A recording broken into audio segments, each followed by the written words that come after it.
Good afternoon, everyone, and welcome. I'm Rachel Stoll, Senior Vice President of Research Programs here at the Stimson Center. It's really an honor for me to welcome all of you to today's event, a commemoration and celebration of 50 years of peace and reconciliation between the United States and Vietnam. 2025 is really an important year for the U.S.-Vietnam bilateral relationship as we celebrate 50 years of peace and the long process of reconciliation.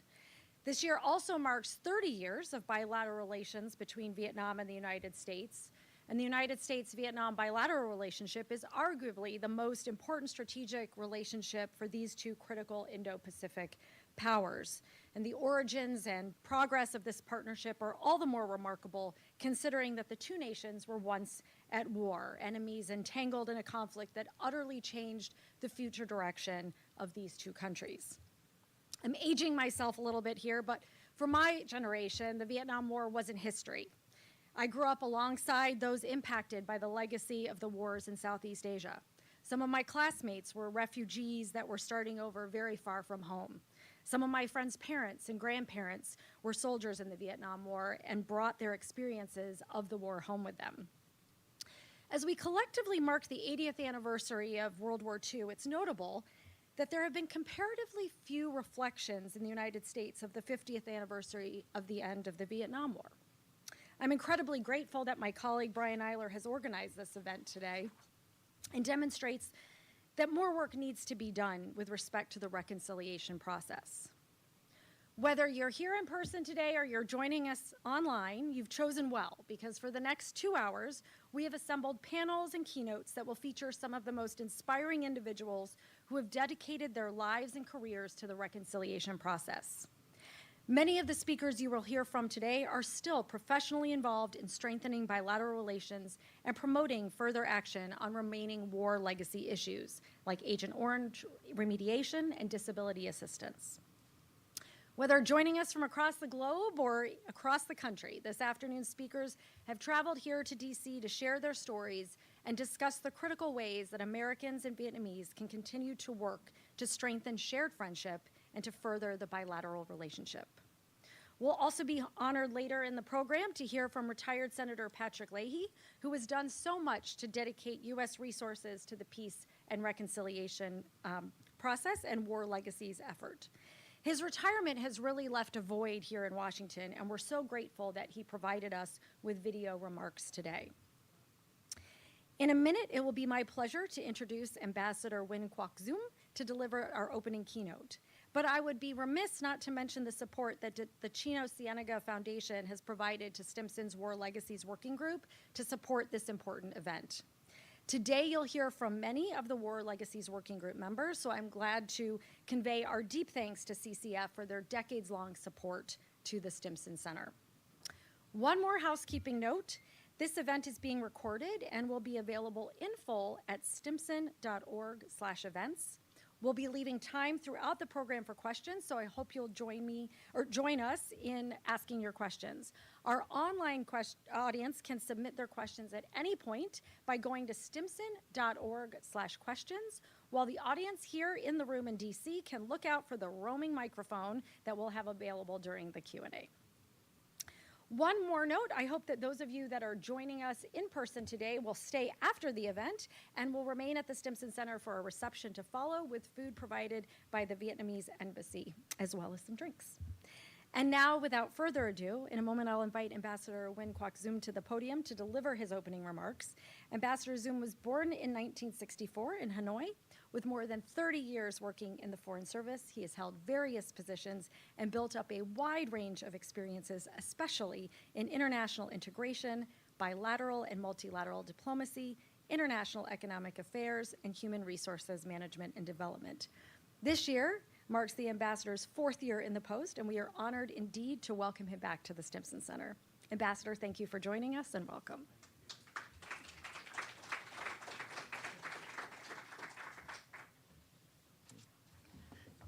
Very good afternoon, and thank you, Vice President Stoll, for the kind introductions, and also thank you to the team at Stimson's for organizing this meaningful event.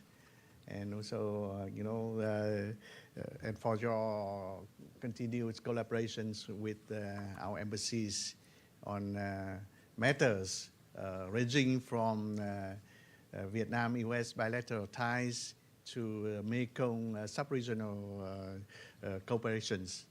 And I do hope that our partnerships will grow stronger in coming months and years, especially as the United States and the region and the world continue to undergo significant changes. Yeah. So distinguished guests, ladies and gentlemen, it is a great pleasure to join you today at the Stimson Center as we mark 50 years of peace and reconciliations and prepare to commemorate 30 years of diplomatic ties and 2 years of the comprehensive strategic partnership between Vietnam and the United States. We have arrived at an important milestone, a moment not only to reflect on the path we have taken together, but also to discuss how we can carry our momentum forward to bring lasting benefits to peoples in the coming decades. Having borne witness and contributed to the long journey of Vietnam-U.S. reconciliations and cooperations, I have carried 2 questions with me over the years. First, what are the driving forces that brought our 2 nations from former enemies to partners and friends, and now comprehensive strategic partners? And second, what are the core values that have underpinned this journey and that will continue to guide us and faithfully in the futures as they have over the past 50 years? So I hope today's distinguished panels could help me explore these 2 questions. But before we begin that conversations, allow me to share a few personal reflections that may, I hope, echo our own or at least provide some modest food for thought. On the driving forces behind our ties, I would like to offer 4 key factors for your considerations. First, the end of the Cold War and the global environment after that allowed both countries to set aside past hostilities, focusing instead on economic cooperation for mutual growth and development. Recognizing these strategic benefits, Vietnam and the United States embarked on a process of reconciliations and deepening engagement, taking our partnership from strength to strength. Second, the once painful legacies of war became the glue that bound our partnership, particularly in the years before and after normalization, and still it is now today. Through our joint work on dioxin remediation, the removal of unexploded ordnance, support for persons with disabilities, and efforts to account for personnel missing in actions, will build a strong foundation of trust, empathy, and shared understanding. Third, Vietnam's reform under đổi mới, our remarkable socio-economic growth, and proactive global integrations have all served as a powerful catalyst for bilateral engagement. Over the past 30 years, our GDP has increased 20-fold, transforming Vietnam into a major hub for manufacturing and trade, and a promising partner in science, technology, innovation, and high-quality human capital. This growth has helped attract U.S. investment and created favorable conditions for the interweaving of our 2 nations' interests. Fourth, the commitment of leaders, government agencies, businesses, and citizens on both sides has been indispensable. High-level visits and strategic agreements have shaped the principles and long-term framework that guide our cooperation. Regular engagement across all channels has cultivated the political confidence and partnership that sustain our ties. These efforts have bridged hearts and minds, transforming former foes into enduring partners and friends. Beyond these historical and structural factors, I believe that the Vietnam-US relationship has been and will continue to be rooted in a set of core values shared by our two peoples. First is the value of empathy and conscience. Amid profound loss, the people of Vietnam sought to understand the pain of the American people. And in return, many American veterans and families who struggle with their own memories and wounds returned to Vietnam to offer support.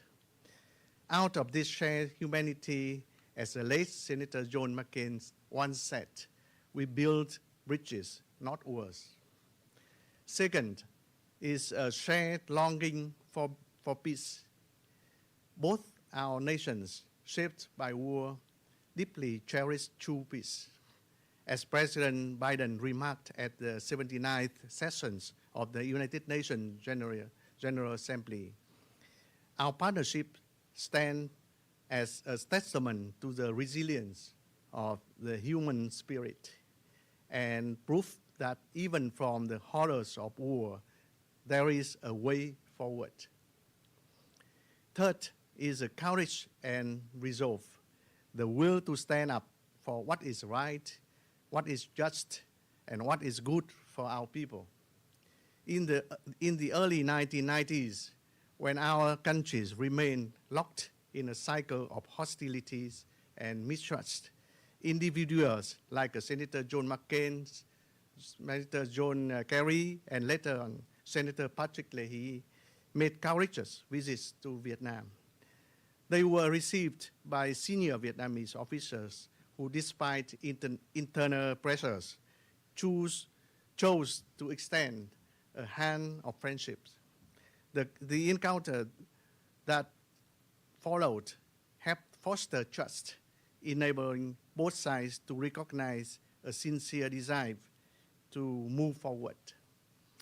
And fourth is our joint commitment to advancing national interests and delivering tangible benefits to our citizens.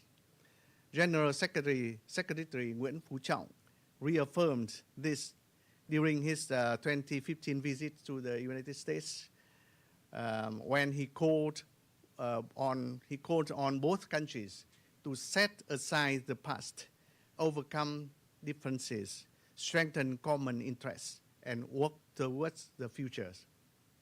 So let us take these occasions to express our respect and gratitude to those who came before us, those who broke the ice, built bridges, and nurtured this partnership over the past decades.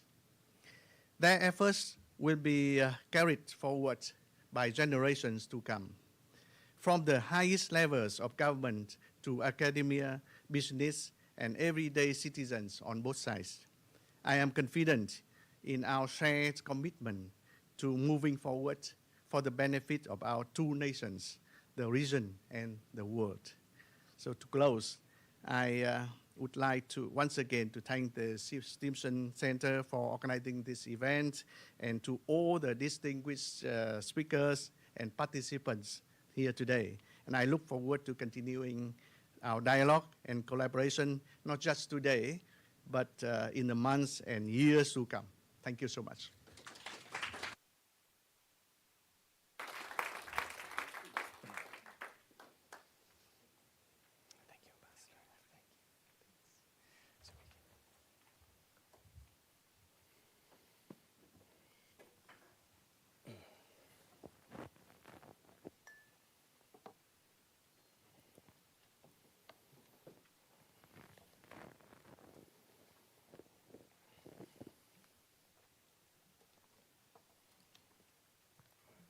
Hi, everyone.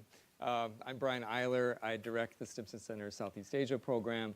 I used to chair our War Legacies working group, and now that is co-chaired by Susan Hammond and Sarah Calabdura. And it's just an honor to have you all here with us among friends and some real change makers to talk about 50 years of peace and reconciliation between the United States and Vietnam. And I can't emphasize the word friendship more. All of us here, we know each other pretty well. We're friends. We became friends through the peace and reconciliation process. And when I think about the ability to convene an event like this and to pull together the disparate parts to make it all work, one element is food.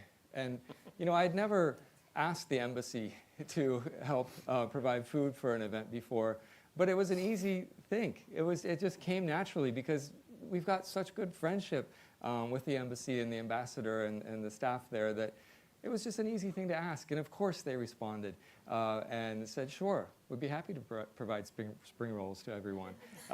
And it's just a testament to how close our two countries are and the people that drive that friendship and the amity that once was not there. So today we're going to be starting with a panel on peace and reconciliation with some of the folks that started at the beginning. And they're going to take us through the process of 50 years in about an hour and to discuss some of the stories and the trials and tribulations and also I think the feelings of accomplishment that come with achieving what has been achieved to make the U.S.-Vietnam relationship so strong. And also, if you are interested in more than 60 minutes of this story, I recommend the book The Long Reckoning by George Black, who's also a member of our War Legacies working group. George is tuning in from New York City, couldn't be here today. But this tells the story of many of the panelists whom you're going to meet today, as well as others who dedicated their lives and careers to this relationship, both here in the United States, here in Washington, D.C., and obviously in Hanoi and in Vietnam. But without further ado, we're going to jump right into this panel. And we've got a distinguished panel here, folks. It's just a real honor to have Aaron, Ted, Tao, and Elizabeth with us. If you know Elizabeth's work, she's a very accomplished author. Her first book, When the War Ended, really kind of goes when the war was over. Sorry, thank you, Elizabeth. Chronicles that moment and what happened after. Her most recent book, You Don't Belong Here, is an award-winning book about three women journalists, Elizabeth included, who covered the war and various aspects of the broad theater of war. And she has a feature film out now about her interview with Pol Pot called Meeting with Pol Pot. And I got to see the premiere in New York City at the Lincoln Center 2 months ago. And I encourage you all to check that out. Tao Griffiths is with us from the International Commission on Missing Persons and has a deep history, really cornerstone building the relationship among both the young and those who were there during the war to drive this experience forward. Tao got her start with Vietnam Veterans of America with Bobby Moeller. The ambassador mentioned Hearts and Minds. Bobby Moeller was one of the the main character of that 1974 Oscar-winning documentary that helped bring the war to an end. So we're going to hear from Tao about those days in the 90s. And we're going to then hear from Ted Osius, Ambassador Ted Osius, who's now the CEO and president of the U.S. ASEAN Business Council and served as U.S. Ambassador to Vietnam from 2014 to 2017 and was there when I got started with my work at the Stimson Center in Vietnam. Also, he's going to tell you all about his excellent book as well. And then sitting beside me is Aaron Steinhauer, who was a refugee who came to the United States at a very young age in 1979, has done amazing work with the diaspora community here, took that success back to Vietnam, built many bridges between people and the arts with Aaron and her husband, Peter, and they founded the Vietnam Society which is very active in both countries at promoting the relationship. So we've got, again, a great panel here. I don't want to take any more time with this introduction. We're going to tell stories. So I've asked each of the panelists to tell 5 minutes of stories to get our conversation started. So Elizabeth, over to you. Hello, everyone. Thank you for coming. As our host, Rachel, said, we have not seen a lot of commemoration of the end of the war, and that's my first story. The reason is the United States lost. We did not win, whereas we won World War I and World War II, and that is a theme of all the stories I'm going to tell you. I was a reporter in that period. I covered the war in Cambodia, and my book, When the War Was Over, is about Cambodia and the Khmer Rouge. But you had to follow U.S.-Vietnamese relations or you'd be lost. That determined all of the region. So that's why I, in spite of myself, I was interviewing Nguyen Co Thach in Hanoi and General Vesey here and all sorts of others. But the search for peace was anything but peaceful. It was awful. It was really hard. As a reporter, I couldn't believe the twists and turns that I was trying to follow, much less make sense of it. I have to start with the feeling here in D.C., in Washington. The loss was impossible to accept among the elites, everybody. It was denial, it was anger, it was anguish. I think the easiest way to describe it was the Vietnamese, Laos, and Cambodia desk at State Department renamed itself the Very Lost Causes. In the very gallow humor, but it sort of captured it, because not only did the U.S. lose, but they lost to a country that was barely developing. They didn't lose to the Soviet Union, they lost to Vietnam, and it didn't make any sense. So it was very much when you start covering the negotiations, which I did, it was David defeats Goliath, but Goliath has all the cards. So, and that was the whole theme through it. President Jimmy Carter was the first to try to normalize. He went in with no preconditions. Richard Holbrooke was the negotiator. Vietnam said, we have this letter from President Nixon for $3.25 billion, and this was a no-go. In fact, when the story about the negotiations came out, Congress passed a law that you couldn't even talk about aid. So that's not a good next step. Vietnam drops the preconditions, but then a war starts to brew. And I'm covering Cambodia as well as Vietnam. It was Vietnam instigating a war with Cambodia. Cambodia instigated the border war with Vietnam. Vietnam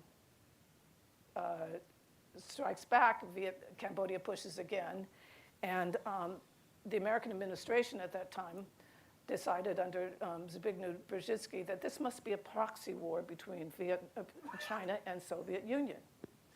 So the United States was moving closer to China, so the United States presumably would be on the side of Cambodia. And Vietnam signed a peace treaty with the Soviet Union. I'm sorry, it sounds like I'm going into the weeds, but this is really superficial, what I'm telling you. So I happened to find myself in Cambodia on the eve of this invasion. Lucky me. And I had what turned out to be the first and last interview with Pol Pot before he loses power. I walked in with a colleague, Richard Dudman. He and I were there together, and Pol Pot said, to my astonishment, the war is going to start, and I want you to send a message back to the United States that we expect the Soviet troops with other allies to come in on Vietnam's side and go across the rice paddies and try to take over Cambodia. But we expect NATO and the United States to be on our side. Take that message back. I thought, is this weird? Well, guess what happens? The United States does take the side of the Khmer Rouge against Vietnam. Now, this is a period of more war and more suffering, no more peace. Why did they do it? Carter administration up until then was a human rights administration, and they had done great research on the human rights violations. But in that moment, towards the end of the Cold War, the United States, particularly under Mr. Brzezinski, wanted to include improve relations with China. So they went ahead. They helped keep the Khmer Rouge, keep the UN seat. They stopped any attempt to have any kind of trial for the Khmer Rouge, and they openly wanted to punish Vietnam. And so that's the next theme, punishing Vietnam. And that goes deeper into all those things I talk about. I don't even have to tell you that. But what did it look like? It looked like the trade embargo continues. It looks like there's sanctions against Vietnam. And it hurts Cambodia, obviously, because they are now the occupiers of Cambodia. And Cambodia is barely getting out of the genocide period. The US leads the embargo on Cambodia, trade sanctions, and it was really sad. And so I went to both countries trying to follow this out. Hanoi was just so sad. I remember going into the hotel, the big fancy one now. Metropole. And I walk in, dusty, and I'm shown my room, a suite, and I go in, the bathtub's filled with a lot of dirty water. I said, oh, they forgot to clean up. So I pulled the plug. The guy who was helping me with the room said, oh, that was your water for the week. Oh. So what does that say? I mean, that's the funny side. I ended up spending a lot of time at the Australian embassy, but and in Cambodia, it was incredibly sad because, I was doing research, that's my main subject, but I can't describe how sad it was that, the US was leading the countries to oppose the occupation, but that meant the Cambodians suffered as well because of all those sanctions. So this is from 1979 until, 1986. The US humanitarian focus goes to the people who leave those two countries. So we all did a lot of stuff for both people.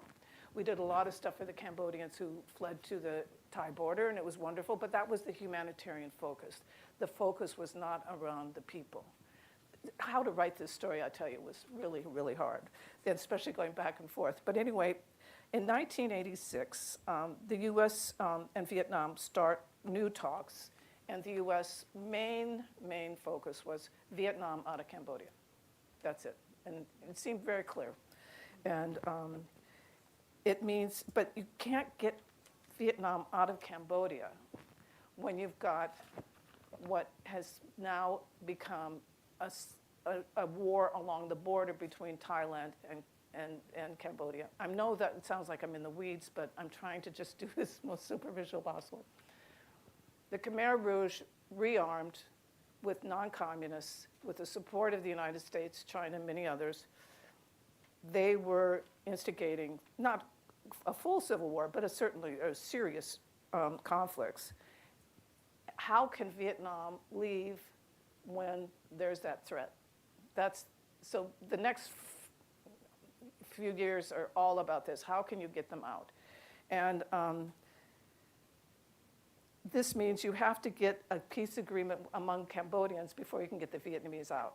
That proved impossible, let me tell you. When Khmer Rouge are one of the members, and you have the non-communists under Prince Norodom, Sihanoukvahiro, who I'm not going to try to tell you who he is, and then the Cambodians who had been living here all through from 79 on under the Vietnamese.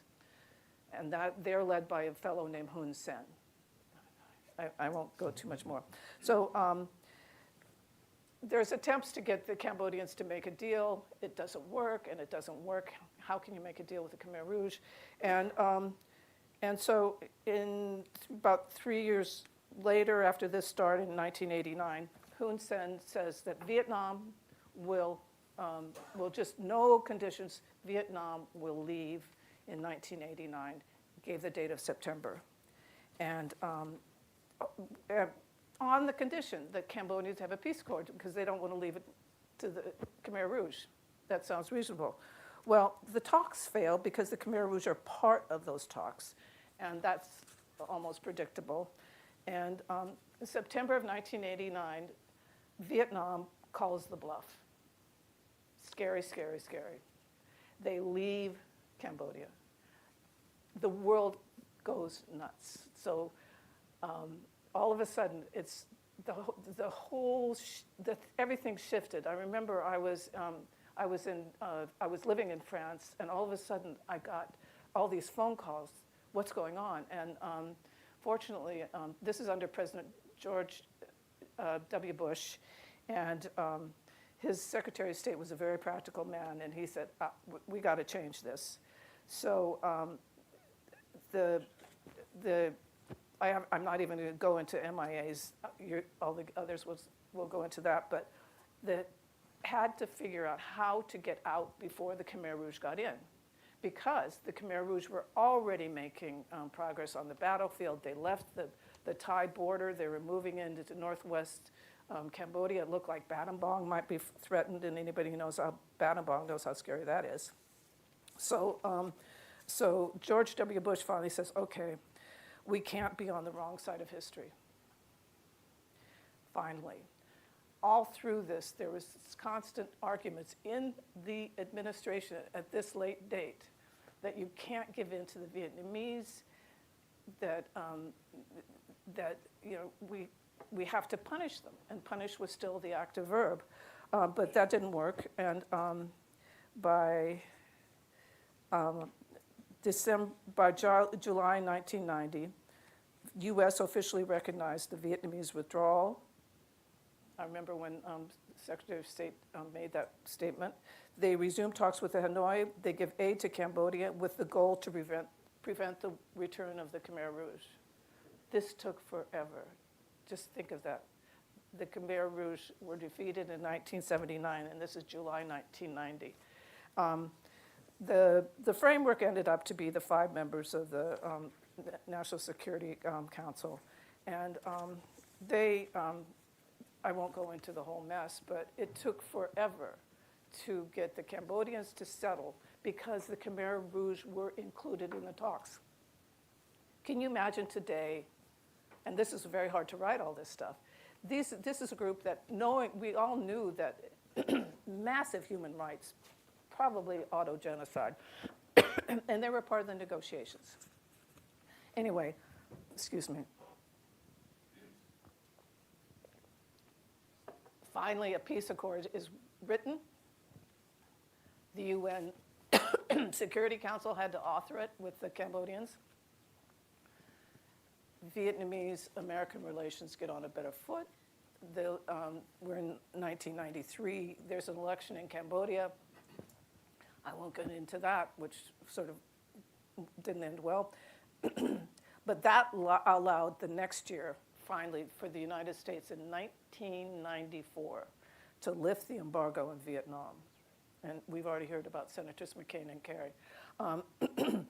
And in 1995, full relations.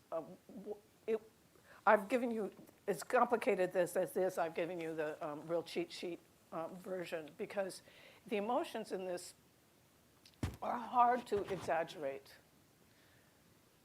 The sense of America never, we've never said we lost the war. We got a Nobel Peace Prize for ending it. We've never, any kinds of reparations has been off the table forever. You're going to hear what they did do from Ambassador. He's got the best story here. And but at least the war finally ended, in my view, in the mid-1990s, and it started in 1955. I can't remember. Yeah. Anyway, that's the very long 20-year struggle to get to where you can start talking about reconciliation. Thank you.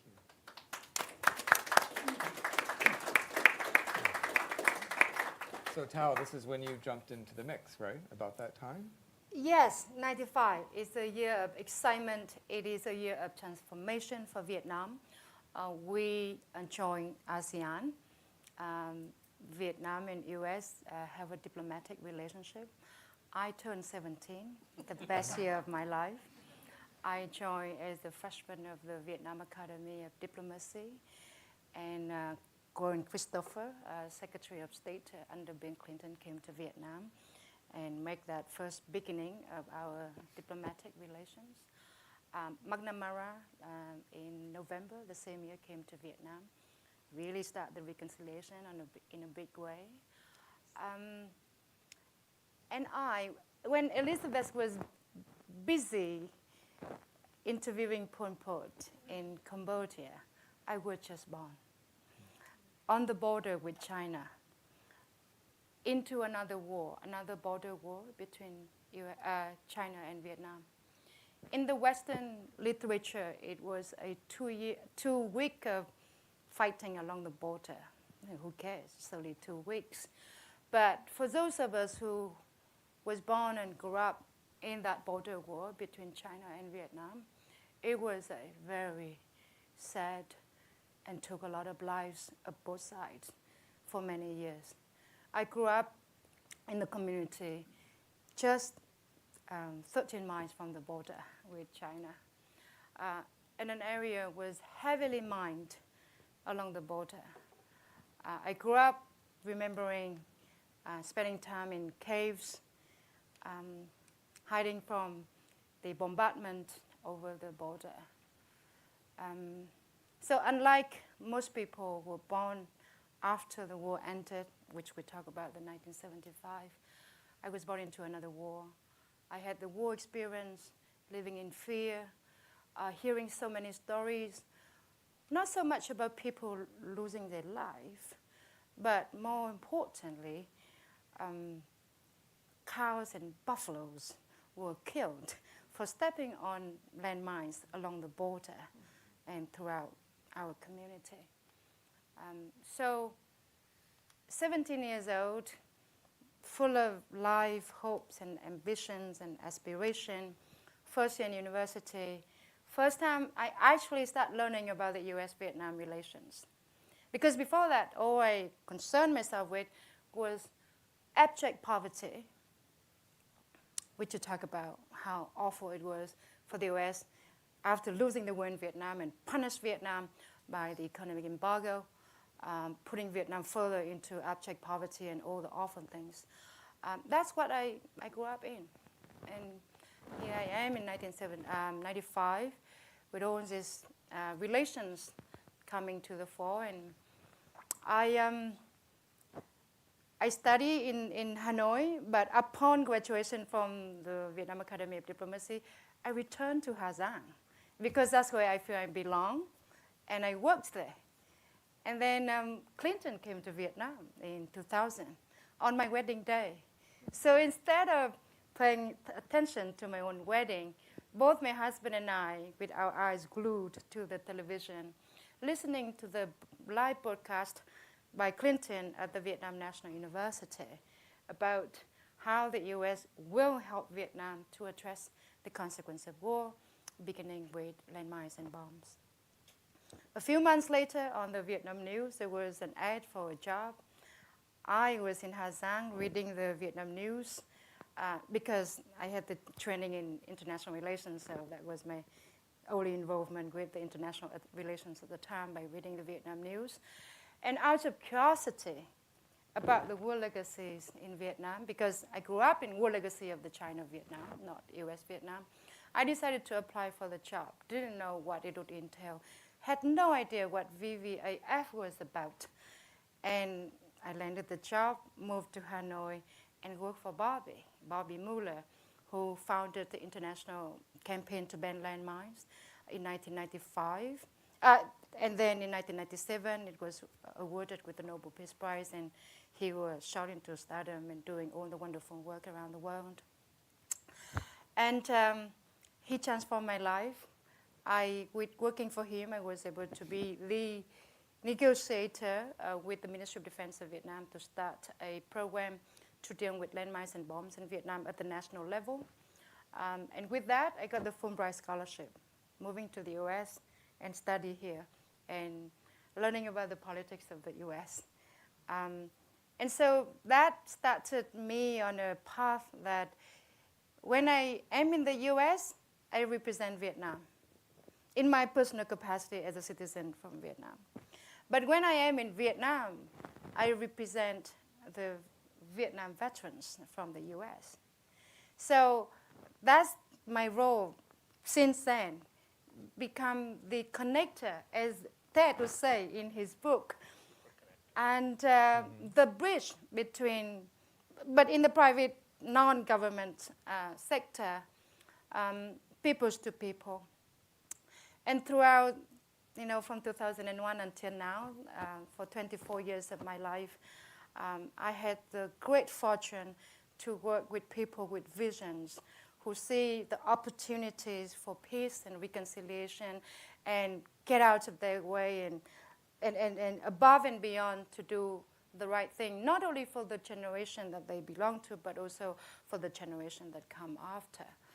So the ambassador just asked the two questions earlier, one of which is, what are the motivation for us to do what we do? And my motivation is, I want to do the right thing for the generation that came before me.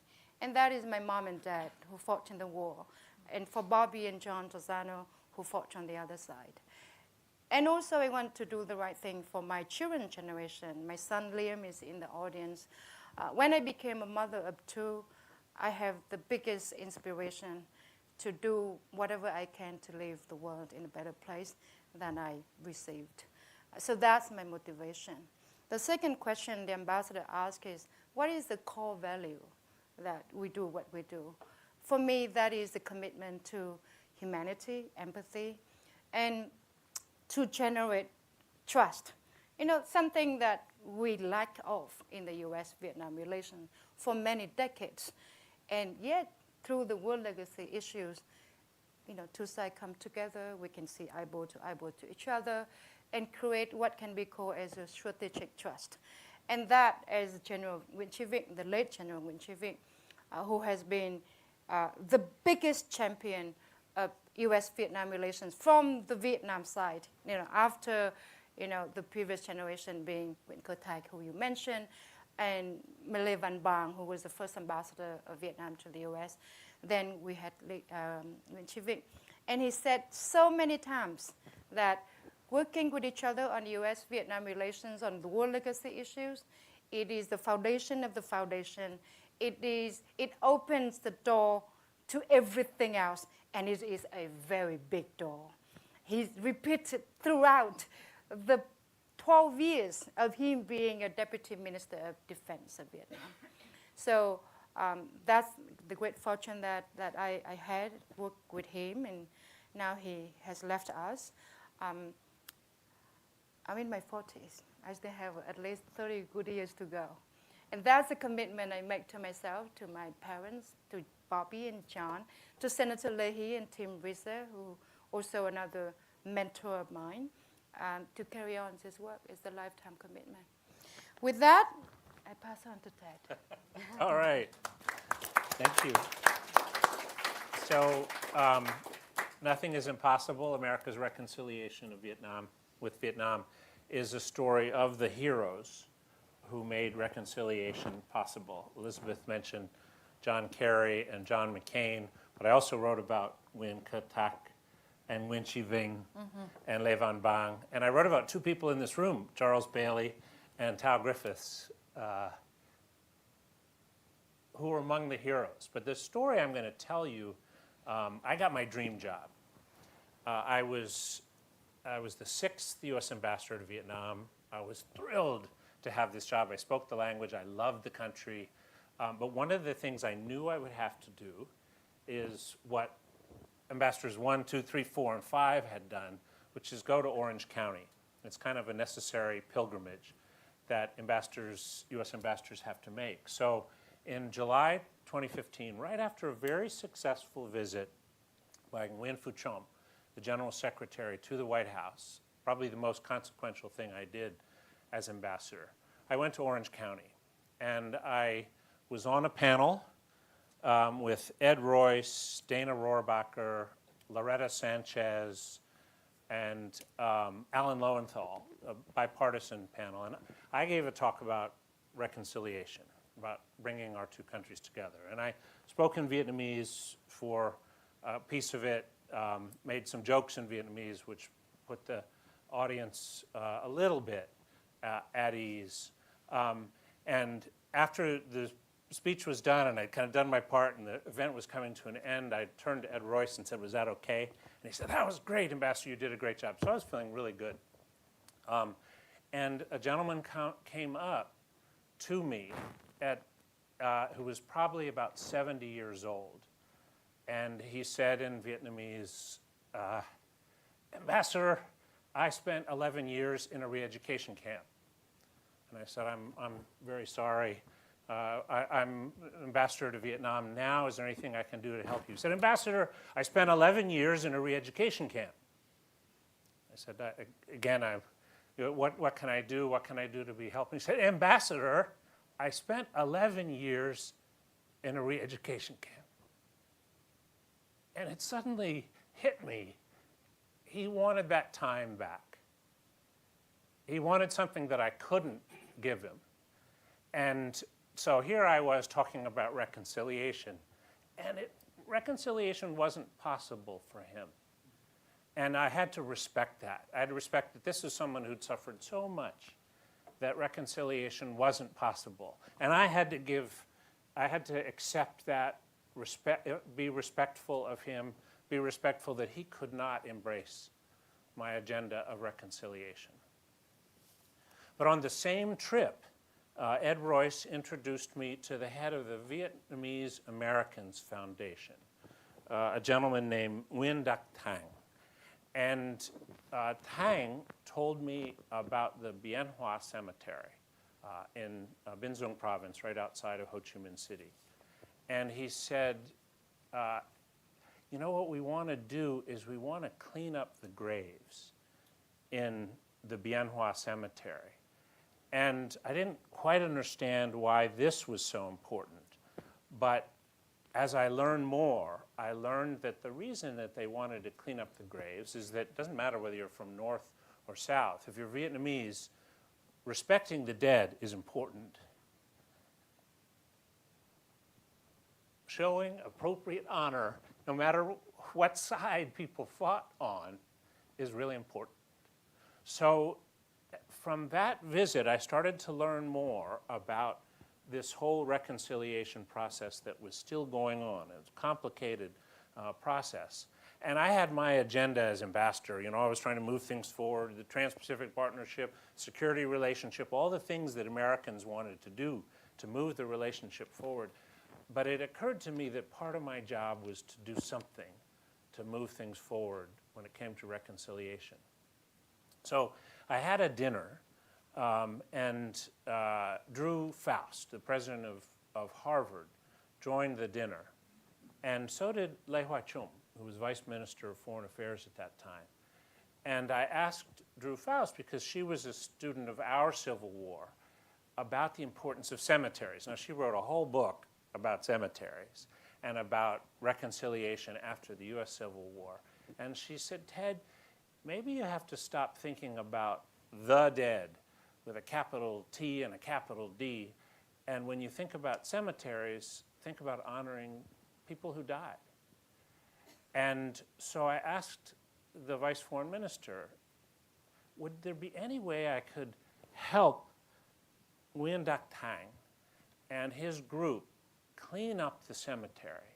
Because the problem was, in this cemetery, the tree roots were growing into the graves, and whenever it rained, the graves were floating away. It was not respectful to the people who died in that cemetery. They were Southern soldiers, and if we could deal with them respectfully, it was going to mean a whole lot to the people, not just the people of Orange County, but Công Dom Ngọc Viet in Virginia and Seattle and Louisiana and Texas and all over the place. It would matter if we could move forward on this issue. And he said, you know, it's very difficult, Ambassador. This is very difficult and symbolic. There have been people who've used this cemetery for political purposes. I said, you know, this won't be about politics. It's not about flags or symbols. It's about digging ditches so that the water can go away. It's about cutting tree roots, just ditches and tree roots. And he said, let me think about it. Let me see what I can do. So before I left I went twice to the cemetery.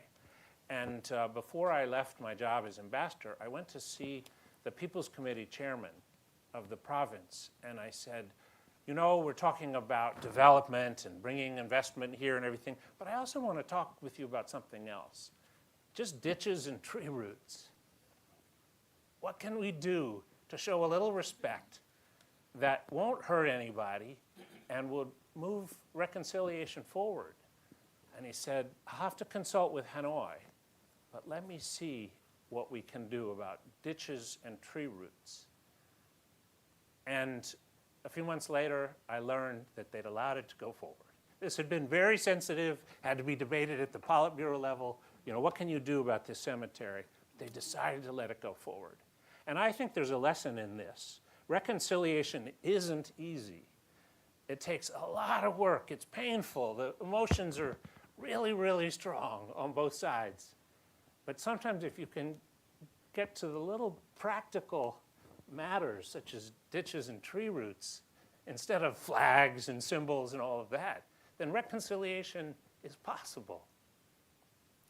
And to me, that's a powerful lesson, not just for the United States and Vietnam, but other places where reconciliation is really tough.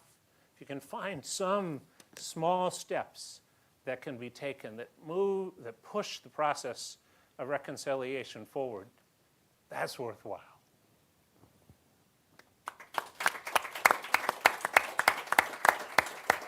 Thank you.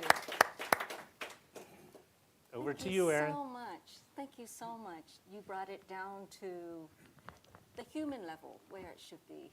It's really not about selling more bags of rice or more coffee to each other or more technology. It's really about people to people, and it's about healing. It's acknowledging the past, it's acknowledging our history, not to dwell on it, not to place blame, but it's to really see people for who they are. So this afternoon, what I wanted to cover is partially my story, my family's story. It's very rare for a South Vietnamese to have a platform like this. You know, oftentimes I've been here in America for 45 years, and most of the time when I go to a Vietnam event, it's everybody else talking on our behalf. And so it's really very special. Thank you so much, Brian, for allowing me this opportunity to speak. My stories and my family's stories echoes the stories of millions of overseas Vietnamese who fled Vietnam, who's really challenged by displacement, by despair, by really resettling in places where we're oftentimes not wanted, racism, etc. My parents had 12 children, and my father was in the re-education camp, was put in the camp in 1975, and after that, my mother had to make difficult decisions to send her children to escape. Can you imagine putting a 15-year-old with a 4-year-old on a boat and just take the risk that they may or may not survive, and you might not hear from them or about them for months. So my mother had to do that.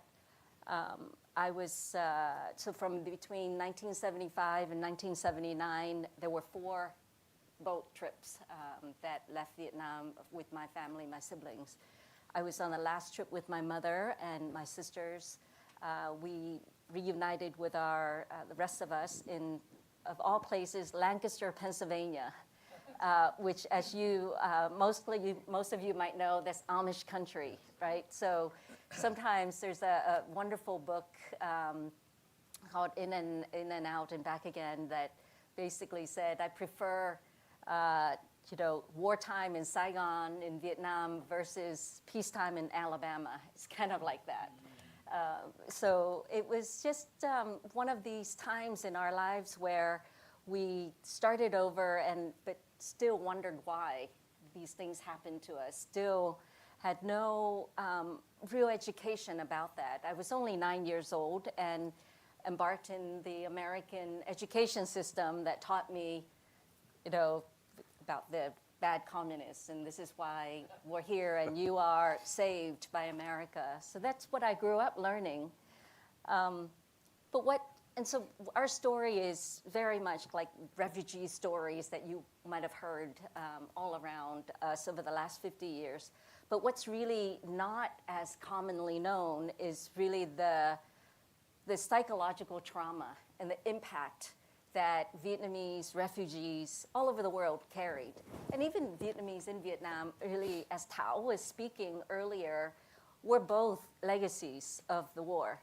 She in Vietnam and I was in America, and we both bore the brunt of what happened afterwards. But that carried psychological trauma that still is deeply rooted in us today. Both actually veterans, there are veterans in the room, understand that you don't forget, and unless it's resolved, it's still within us. In fact, 5% of the 3 million Vietnam veterans still report having PTSD from the war. And it's prevalent within the Vietnamese American community today. And when it's unresolved, it actually gets passed down through generations. And so for us seeing that, and my mother, in fact, still carries that with her today in the form of depression. And then, sometimes it's just hard for her to really, see images of war. Whenever I see scenes of children in Afghanistan, now in Iraq, I'm just sitting there frozen and crying because it's still within me. Another story that I want to share is actually after, as I was thinking about what reconciliation really means, it actually doesn't happen until exactly what you said earlier, Ambassador, that without acknowledgement, without just those small steps of seeing people, seeing me and my sufferings and my families and my community, without us having an acknowledgement of our history and also being able to say that these are things that actually happened by both sides of the government, really. Vietnamese American history is just really not taught in schools in Vietnam, and it's just kind of being erased. So how can you heal from something and from your trauma if you don't exist? So that's, and then so the second half of my story actually deals with two gentlemen in this room. They don't know that I'm going to talk about them, but Andrew Welsdang from the U.S. Institute of Peace called me one day and said, we're doing this exhibition at the Vietnam War Remnants Museum. Can you join us and represent the voice and the Vietnamese diaspora? I said, I'd love to. Then I pretended to be an expert, but then I went back and I started researching what are all these mean. Whereas Thảo, you went through and you studied that. I actually, like I said, living in America, I didn't know about all of these things. Then I said, Charles Bailey, your book. And really, Charles, you taught me so much through, and Charles has an amazing book called From Enemies to Friends. It's all about Ancient Orange and what happened during the war and after the war with the cleanup and all of that. And really, it opened my eyes to the real war legacies that that I really had no idea. And then from that, I also learned about all all of the unexploded ordnances, and really seeing now that those things still exist today, and that the efforts to remediate, while they've been amazing, still it's insignificant to what still needs to be done. Over 850,000 unexploded ordinances, and poison is still in the soil, still causing birth defects today. So I start to actually get angry. I start to say, well, what's all of this stuff? How can we reconcile? How is this even reconciliation? If these things, and we talked about doing things right, making things right. I also learned that Vietnamese are not compensated. And actually, my recent lunch with Mr. Bailey actually taught me this, where Vietnamese are not compensated for disabilities and illnesses associated with their exposure to dioxin Agent Orange. Whereas, and I'm not comparing, but I am in a sense that American veterans receive billions of dollars in compensation. How is that unfairness reconciled? So how can we as Vietnamese, but also how can those who fought alongside Vietnamese Americans, even here today, fought alongside with American soldiers, are not compensated at all? So that's all of that is to say I have so much that I've been processing as it relates to reconciliation, but then there's also hope. Seeing recently some remarks by General Secretary To Lam that speaks to reconciliation as a sort of a nationwide priority that is not just reconciliation between US and Vietnam, but also among Vietnamese as a national priority. That's remarkable. It's the first time ever that a Vietnamese leader in that level of position said that. And so I thought, okay, this is really an extraordinary step forward. And how that relates to Vietnam society, where we 5 years ago realized our dream of over 20 years to say Vietnam society is the organization that needs to be established to help reconnect people. It's the people-to-people reconnection that helps with reconciliation. We called Ambassador Osius and said, can you be on the board? We have no one else.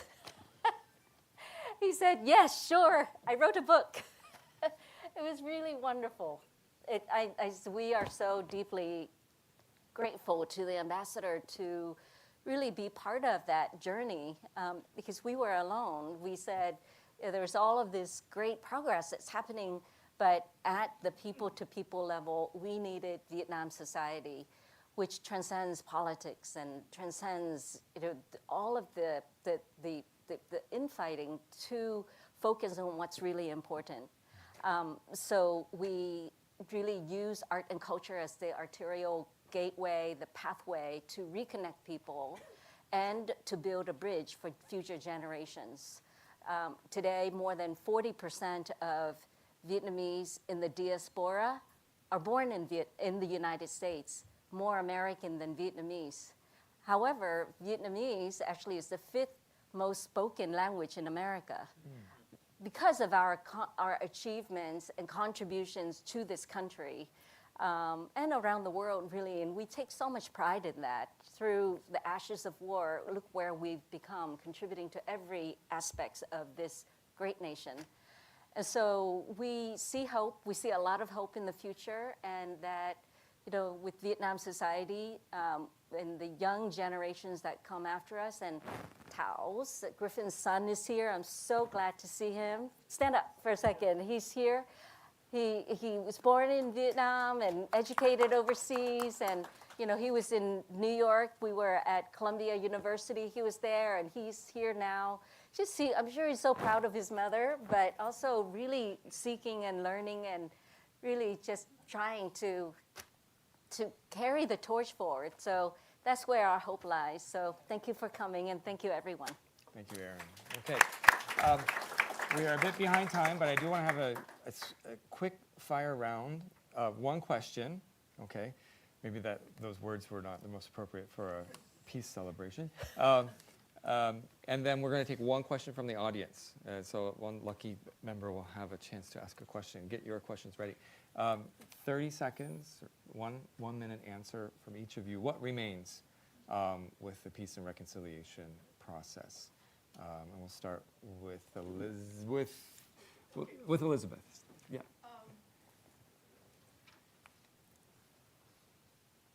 I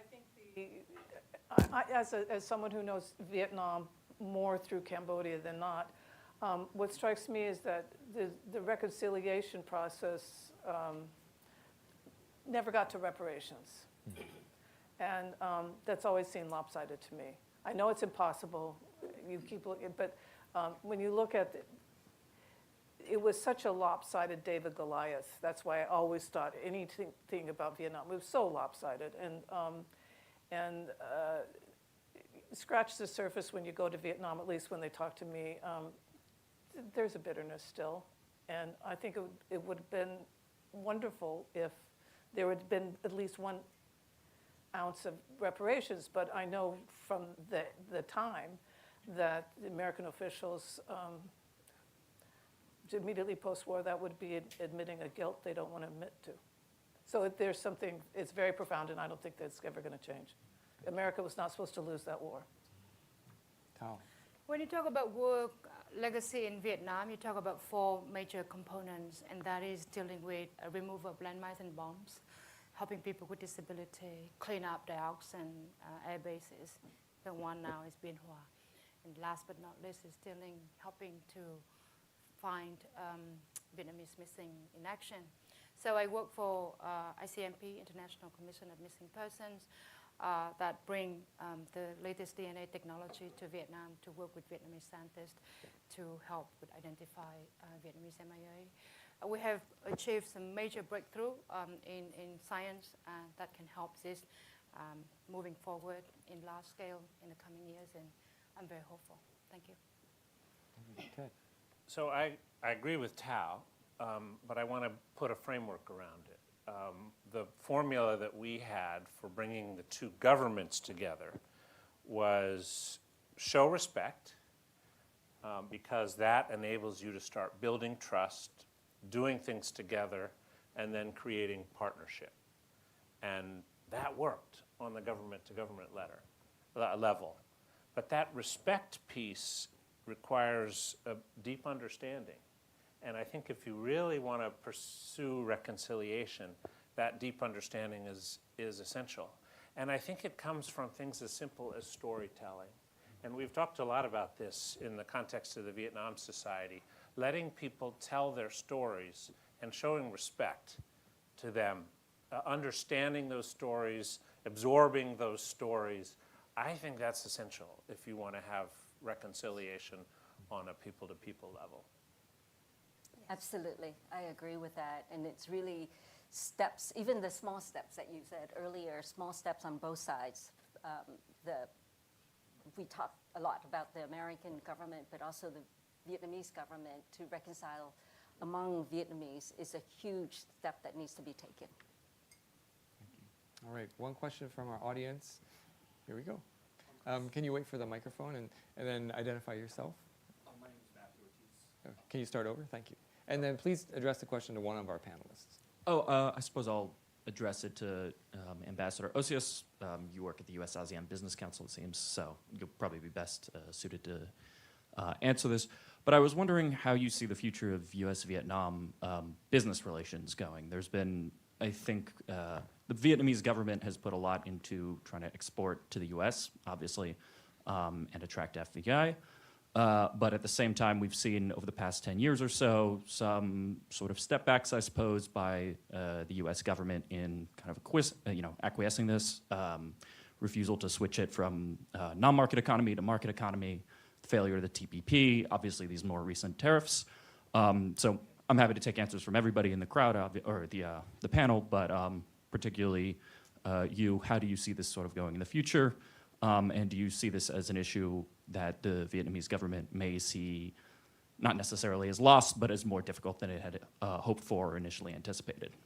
So when I first went to Vietnam in the mid-90s, there was less than $1 million in two-way trade between our two countries.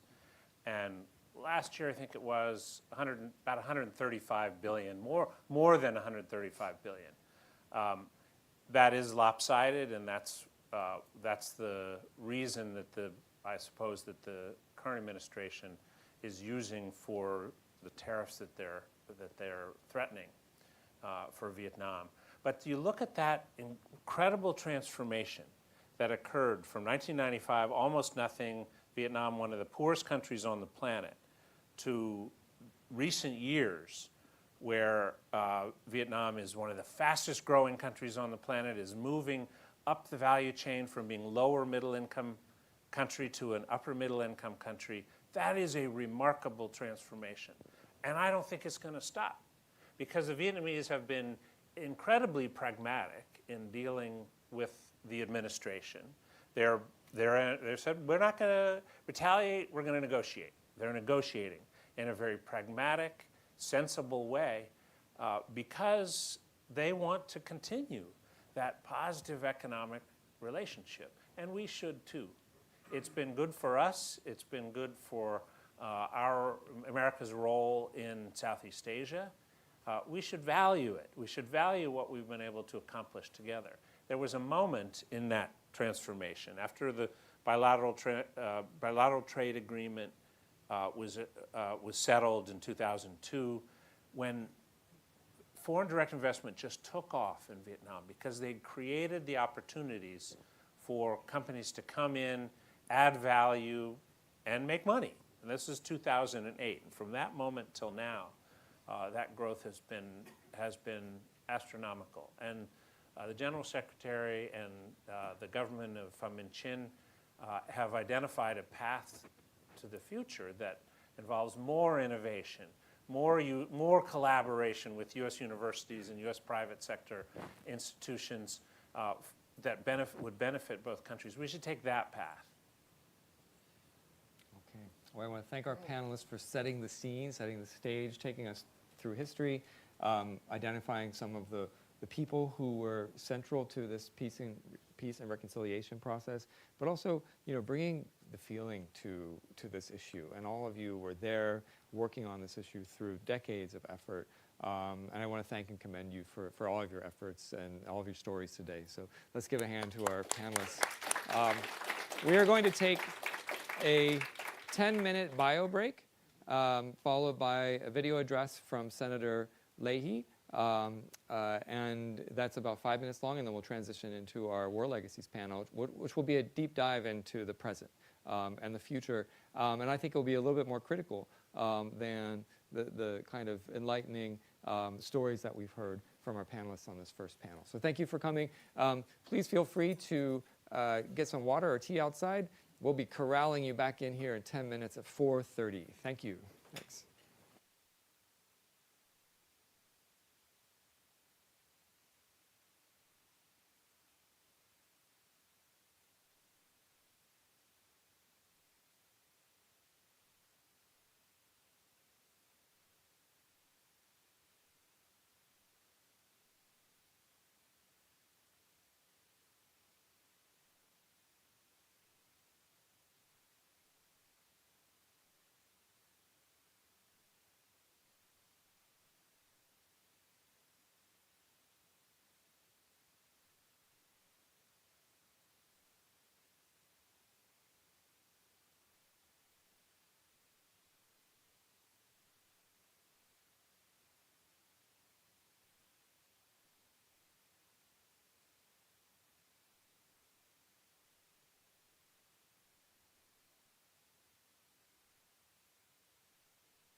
Thank you, everyone, again, for coming to our commemoration and celebration of 50 years of peace and reconciliation between the United States and Vietnam after the war.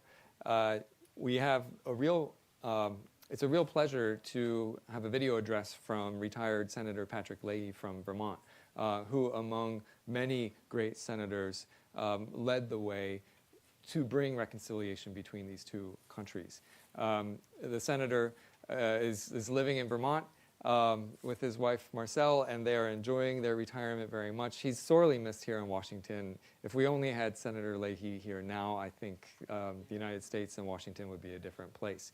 But we have this rare opportunity to have this personalized address for this event from Senator Leahy. But let's give him a welcome anyway, even though he's here on video. Thank you for inviting me to join with Ambassador Zung and all of you in commemorating the 50th anniversary of the end of the Vietnam War and the upcoming 30th anniversary of the normalization of relations with Vietnam. Ambassador Zung is a good friend. My wife Marcel and I welcomed to Vermont last October, along with his wife and her sister and brother-in-law. These anniversaries are a time for remembrance. They are a time for somber reflection. They are also, though, a time for celebration. On the one hand, the war was a catastrophe for the people of Vietnam and the United States. It was a monumental mistake, and millions of people, soldiers and civilians, Vietnamese and Americans, paid a terrible price. Some of the most shocking photographic images of the war have been seared in our memories forever. As you know from your own work, many of the worst legacies of the war have lasted long after the fighting stopped.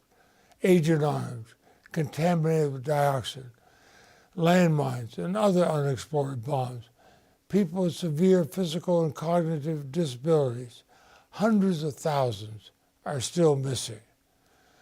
But for more than 3 decades, the United States and Vietnam have worked hard. Democrats and Republicans in Congress, USAID, the Department of Defense, U.S. veterans, and participants in the War Legacies Working Group. We're trying to rebuild relations with Vietnam based on trust.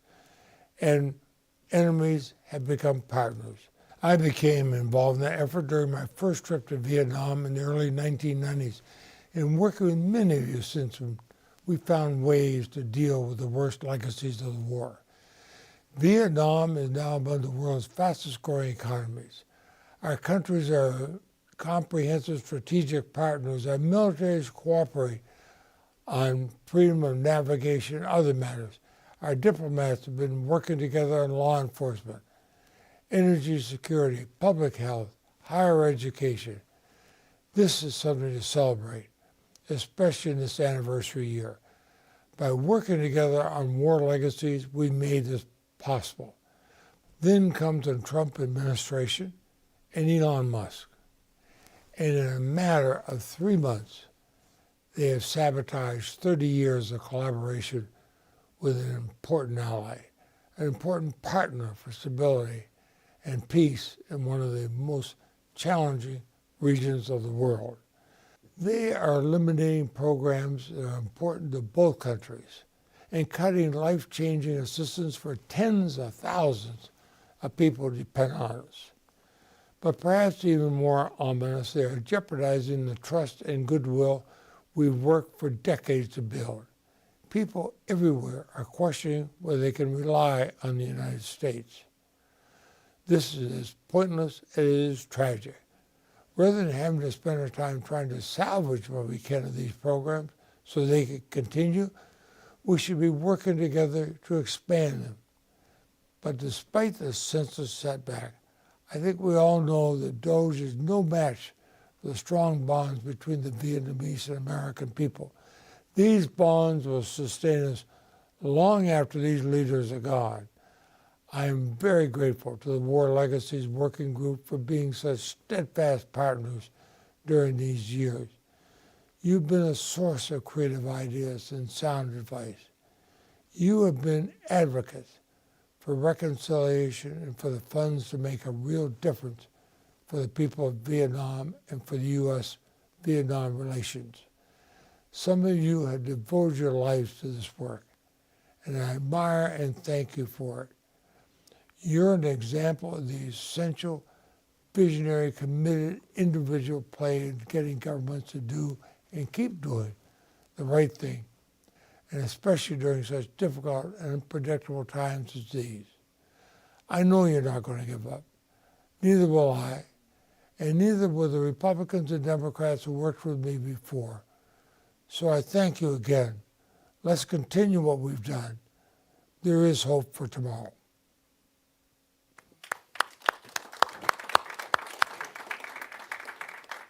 A much needed message from Senator Leahy in Vermont. We're going to begin our panel on war legacies now. I'm going to ask our panelists to stick to 5 minutes strictly for opening remarks so that we can have a discussion amongst ourselves as well as with all of you, and then be ready for our reception by 5:25 and spend some fellowship and time with each other. So joining us here, we have Susan Hammond, who is co-chair of our War Legacies Working Group here at the Stimson Center. She's the founder and executive director of the War Legacies Project, fresh back from a trip to Vietnam and Laos. Andrew Wells Dang, who has a storied career in Vietnam, working for numerous organizations such as CARE. Most recently, he was at USIP. Don't know how to say it. We don't know how to say it. We'll learn more tomorrow. U.S. Institute of Peace running the Vietnam program there and the Southeast Asia program as well. And we'll hear more about Andrew's work. Charles Bailey was present at the creation of Agent Orange efforts, remediation efforts, and disabilities assistance, and is really responsible for getting it all started. So what we're going to do is, again, have 5 minutes from each of them, and then a discussion amongst ourselves, and then one with all of you, starting with Charles Bailey. Well, thank you, Brian, and thank you for this opportunity. I think that since we've been talking about chronology in the previous panel, I'll just give a framework for war legacies. Starting in the late 1980s, discussions between the U.S. and Vietnam hinged on Vietnam assistance for finding U.S. missing in action, MIAs. And that was really the starting point. And then just a few years later, in the early 90s, the U.S. started cooperating with Vietnam on unexploded ordnance, identifying where it was, cleaning it up, and assisting victims. But it wasn't until another 11 years after diplomatic relations that we could first talk formally about Agent Orange. Agent Orange was a very unique to the Vietnam War, and we can all be thankful that that is true, that it was such a terrible weapon that it was never used since, and I hope never will be. But then the story continues with cooperation on dioxin cleanup at various former military bases. And the other bookend was in 2020, the U.S. and Vietnam agreed that the U.S. would provide technical assistance to Vietnam for finding its own missing in action and identifying their remains.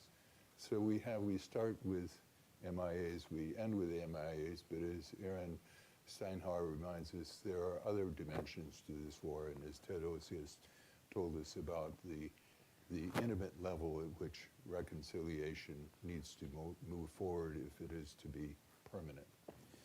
So Agent Orange, it killed trees and food crops over a very large area of Vietnam and South Vietnam. It eradicated what were then thriving tropical, subtropical forests and fuels, and replaced them with degraded ecosystems, and livelihoods were destroyed over large areas. It seemed at the time to be kind of harmless to people and animals, just a little light mist on an otherwise clear blue sky with these large plains droning across at low elevation. Nobody gave it much thought then, and those who did were in no position to do anything about it.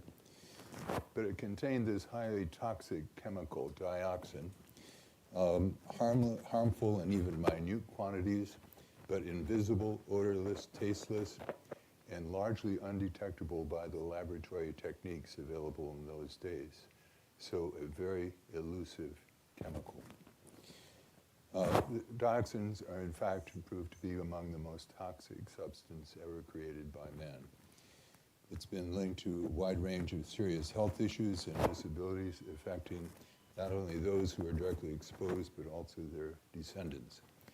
Dioxin has impacted several 100,000 US veterans from that era and a like number in Vietnam, soldiers on both sides and civilians and their families. Brian suggested that I tell stories, and hearing all the stories that we heard earlier, just more stories sort of came to the surface, not only with my relationships with the speakers, but so many other things. But I will stick to my 5 minutes here and just tell a couple of stories. Everyone has a reason for being here this afternoon. My reason for being here actually started 28 years ago when the Ford Foundation gave me a call and asked me if I would go to Vietnam and lead a program that they had just opened in making grants. And I said, wow, of course. And I'm the best decision of my life. We asked the Vietnamese what their priorities were for Ford Foundation grant making. No mention about war legacies, rural development in the uplands, social science research, media, arts and culture, and international relations. So I went to Vietnam not intending to work on war legacies. I was working for a large grant maker and wanted to make grants directly to Vietnamese organizations and individuals with no intermediaries, and to do this across the whole country, not just in the big cities. And after I'd been there about 3 years, I had achieved that goal. But about a year after I had arrived, I went on a trip into the Central Highlands with some agricultural scientists from Tu Duc University near Ho Chi Minh City. And they had a project they wanted me to look at. I'm an agricultural economist. I was happy as a duck soup to go with them. But what I found when I got there was shocking, because all of the mountainsides were denuded, the forests were gone. Local people told me about the spraying, which at the time of my story was 30 years in the past. This is 1998, 1968. Still there. Back in Hanoi, I quickly learned that the US and Vietnam were deadlocked, and you've gotten some of the reasons why there were deadlocks throughout this whole story, beginning with Elizabeth Becker's descriptions of what happened, and those attitudes persisted, particularly on the American side. And when it came to Agent Orange, first there was no conversation at all, and then the conversation engaged, but for one side it was all about science, don't bother us with anything else. The other side, it was all about justice. And then there were the undercurrents, none of them pretty, none of them productive, none of them leading to forward whatsoever. So, and these were the two governments. For private nonprofits, other organizations, European governments, diplomats in Hanoi, none of them wanted to talk about this.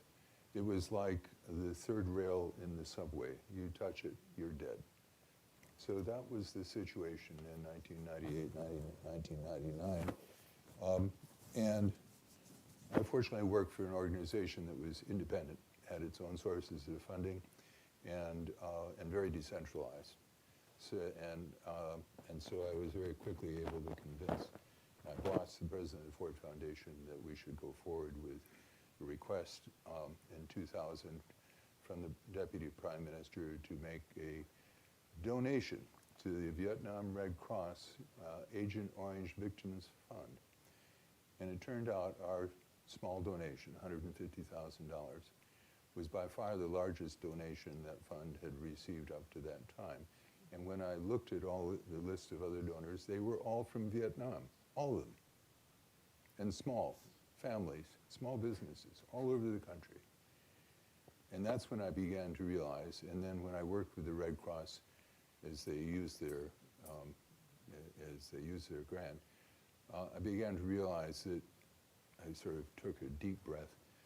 This is a very large problem, you know, beyond the scope of you know, a small, even the Ford Foundation with one of the larger U.S. foundations. But anyway, things were stuck, and foundations can sometimes help when things are stuck, when two governments can't discuss. You can open a third, or track two diplomacy, it's called. To make a long story short, we tried to use our good offices in grant making to sort of open a way. And there were several things that happened. I'll mention two. We supported the Vietnam Ministry of Health and a group in Canada called Hatfield's Environmental Company in Vancouver to do an assessment of all the former US military bases. And they found where the dioxin hotspots were. This changed the focus of the discussion on science from, is dioxin bad for you, to where's the dioxin now? And this was a relief to both governments for different reasons.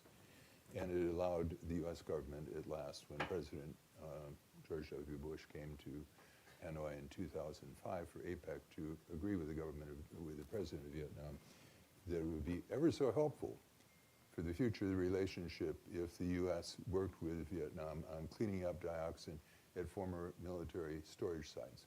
Notice there's no mention of Agent Orange here. There's no mention that this is dangerous stuff. There's just a neutral statement. But that was the breakthrough.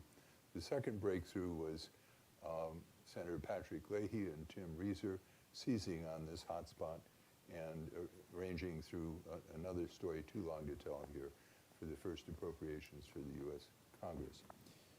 We followed up by funding an eminent persons group of 5 leading Vietnamese and Americans, the U.S.-Vietnam Dialogue Group, to basically push and pull. The dialogue group created a 10-year plan. This is what you need to do to help the victims, to clean up the dioxin, to deal with the destroyed forests. And so these were some of the events that led to progress. And I just point out that this was a very unique opportunity for basically several foundations, including led by the Ford Foundation. And I should mention the Chino Cienega Foundation, who continues to this day, is a grant maker who are funding the War Legacies Working Group in this event. Because foundations have very small resources. During the 11 years we were grant making on this subject, 2000 to 2011, average was about $1.6 million a year. From 2007 to 2024, the U.S. government was putting in, on average, about $35 million a year for cleanup and disability. And that's grown much larger in recent years. My point is that this is a government-sized problem, that no private donations, charitable, humanitarian, or otherwise, are ever going to be able to rise to the volume that will clean up the dioxin hotspot at Bien Hoa, which we'll talk more about later. They're never going to be able to be of a sufficient size to reach the several tens of thousands of Vietnamese with severe disabilities the U.S. government assistance has reached and helped so far. This is a government-sized job, with the payoff being not only that it's the right thing to do, but it is the foundation of reconciliation, which we've heard from time and again today. Charles, I'm going to ask you to conclude there. Yeah. We'll come back to you in a bit. And I think we're waiting for the but, what is happening now. We might get into that with Susan, but we're definitely going to get into that discussion. Susan? Yeah. I'm the daughter of a Vietnam veteran. My father served 2 tours in Vietnam. So when I had an opportunity in 1991 to go to Vietnam, I really wanted to get a sense of what had happened to the country during the war, and why did we go to war with this country where I didn't even, my first memory of my father was when I was about 6 years old, when he came back from his second tour. So I went and found, which is described earlier by Tao, a very, very poor country in 1991. But what I also found was the hope for the future. The young people were really striving to go forward. And it's something that really grabbed me. I knew I wanted to find a way to go back to Vietnam. And I began working with an organization called the Fund for Reconciliation and Development on people-to-people relations, working with other NGOs who were dealing with all types of issues in the country to help Vietnam recover from the war, and also just education programs and all types of programs. And after the normalization of relations happened, I had an opportunity to meet a general who had 2 children. And his first daughter was born before he served down in the South, and his second daughter was born after. And the first daughter was going to Columbia University. And so I had known her in New York. And the second daughter had severe physical and cognitive disabilities. And that really opened my eyes to the long-term damage of the war on not just on the land, but the people, and what Agent Orange has done to people. And my father, as a veteran, at the same time, started showing signs of Parkinson's disease. And so it was also hitting me personally at home that this decision to use this chemical didn't just have an impact back 30, 40 years ago, but impacting people today. And I remember going to Charles when I was working with the Fund for Reconciliation Development, probably the first few months or so while you were there, and there was no going with you on this issue at the time because you had your other agenda. This was not something you wanted to do. And I always think if I'd only had the thought to take you to that family, maybe you would have started on this issue a little bit earlier, because that's what Mai did, right? Your coworker.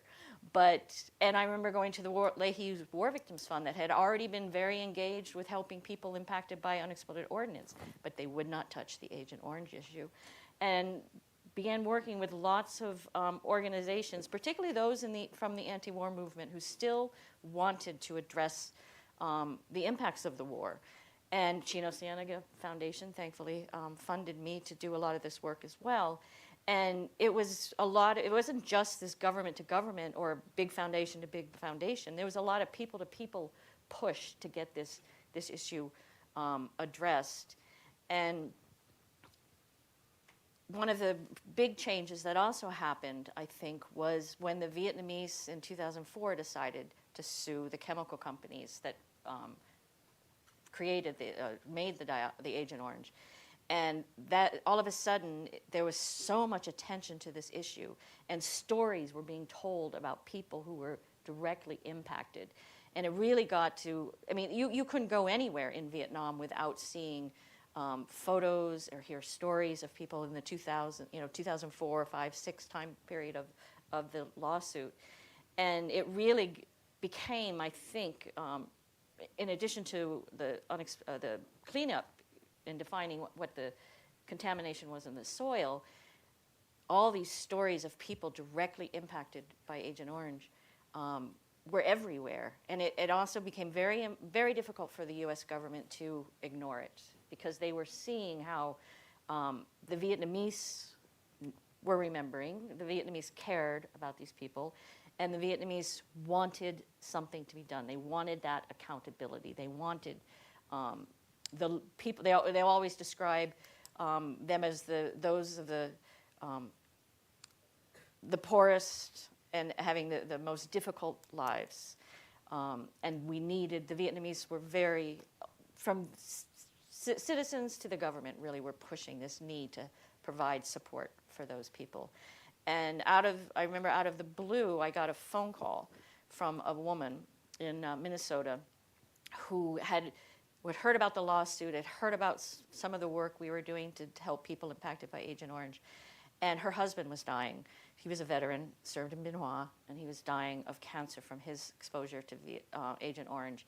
And this was before the US got involved at all in funding programs there. And she said, me and my husband want some of the US government funding to get to the people of Vietnam. We want to help those who have been impacted by Agent Orange, just like we have been impacted by Agent Orange. And so after her husband passed, her widow benefits and all of the donations from friends and families were donated to my organization, and we went and directly helped families with livelihood support or medical care, whatever each family needed. And all of the families that we worked with, they really understood that this was coming from an American impacted, an American family suffering from Agent Orange to help their family.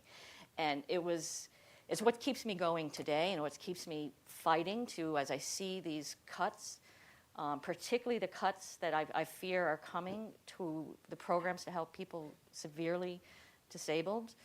I have to keep going because we cannot continue to let families suffer from a decision that our government made. And I'll stop here because I want to go into time. Let's hear from Andrew, who's continuing to keep going, no longer able to operate the projects related to war legacies at USIP, but still very active. 2 weeks ago, Andrew had an op-ed in USA Today on the experience, his experience with Doge, and I guess the word is being doged, and the consequences of that decision to the people of Vietnam and to those who do the work. Andrew, over to you. Yeah, thanks a lot, Brian and the Stimson Center for bringing us together to take stock of where we are at this time of crisis in the U.S. and effects on U.S.-Vietnam relations. I'd like to focus on another area of the war legacies that also affects Vietnamese and American families, and it's one of the areas I've been working on at the U.S. Institute of Peace. That's what's known as the Vietnam Wartime Accounting Initiative, so the U.S. effort to help Vietnam to find and identify its missing. And this is a program that's led by the Department of Defense that has components involving USAID, the International Commission on Missing Persons, Harvard University, and USIP.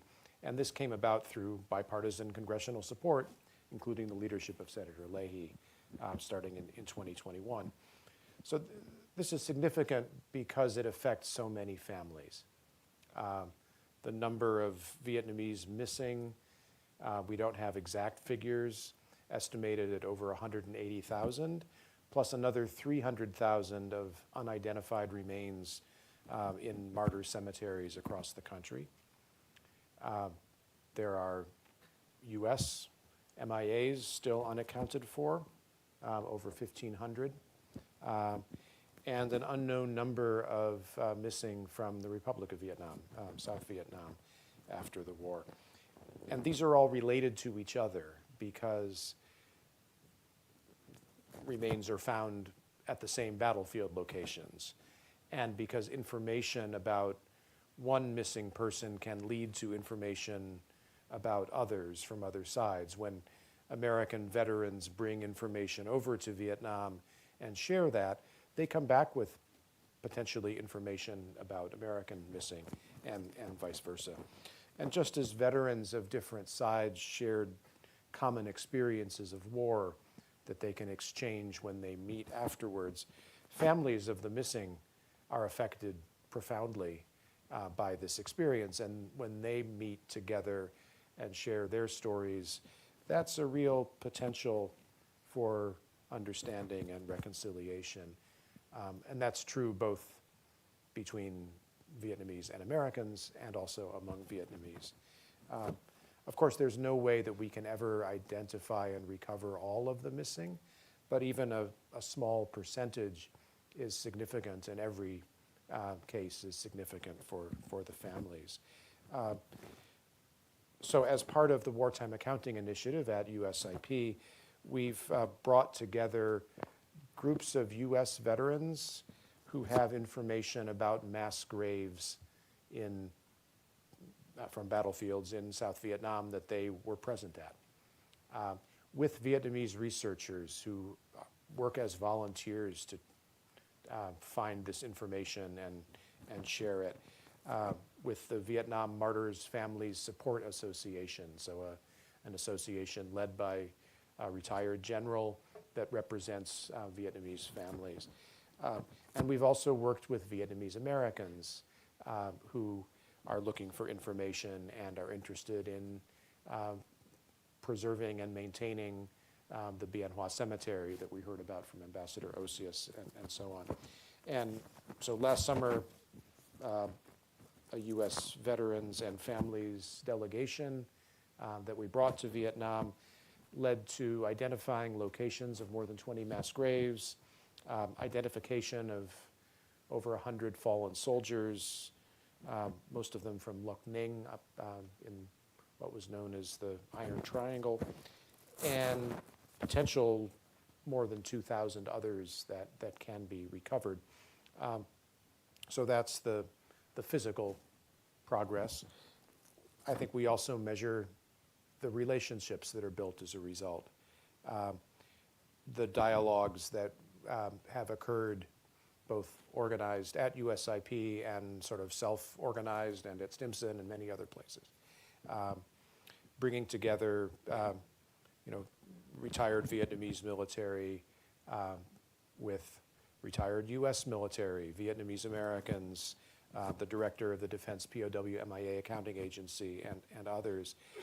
This is a way to reach groups who are not the immediate sort of core reconciliation constituencies, right? Who may have reservations or lingering suspicions and questions about this. When they meet each other and when they're part of these dialogues, a new kind of understanding can be developed. The good news is this program is still continuing. It wasn't subject to stop work orders or cuts. At least many of the parts of it weren't. So the DoD funding has been reauthorized for 5 more years to 2031. We're figuring out now whether it's possible to continue all of the parts of it and how that will go. I think there are still questions about the USAID part of it and some of the recipients. Now, these networks of veterans and researchers and Vietnamese counterparts can continue with less or no funding, but they won't be as effective. And really, the time is of an essence for this because the physical condition of remains is degrading year on year. The memories and physical ability to travel for veterans from both countries is also declining. Their families have been waiting for answers for 50 plus years. This is something that we can help and that funding should be expanded for. So I'll finish. It probably goes without saying to this audience that like Agent Orange and UXO and other issues, this is a humanitarian question. It's not political or partisan. It's in the national interest of both of our countries, and it's a really efficient use of public funds that has a direct impact and benefit on people's lives, both in the US and Vietnam. Thank you, Andrew. Let's give applause to our panelists for setting the stage and also discussing some of the difficulties of the continued effort to recover and to move on from this conflict that ended 50 years ago in Vietnam. So my first question to all of you is, prior to, let's say, the stop work orders or prior to January 20th, in your assessment, and maybe you could provide a number or qualify this. Andrew went into it a bit, but how much of the issue area has actually been covered or mitigated? What remains? I think that's the most important question. I'll give an answer for unexploded ordnance because we haven't talked about that much in depth. So in one province, or now it's part of a province, I guess, Quang Tri in central Vietnam, that's been the main largest focus of State Departments and other donors' support. They've done a complete survey of the province and have addressed about a quarter of the contamination. Mm-hmm. And that's after decades of work. Mm-hmm. So it would take some more decades, right? And how many other provinces have unexploded Well, I ordnance? mean, almost all provinces are affected in some way, but maybe 63 fewer now. Yeah, for restructuring. but several of the other main ones that have had some assistance, we don't know for sure because there hasn't been a complete survey done. Mm-hmm. But I mean, a quarter sounds like a reasonable estimate.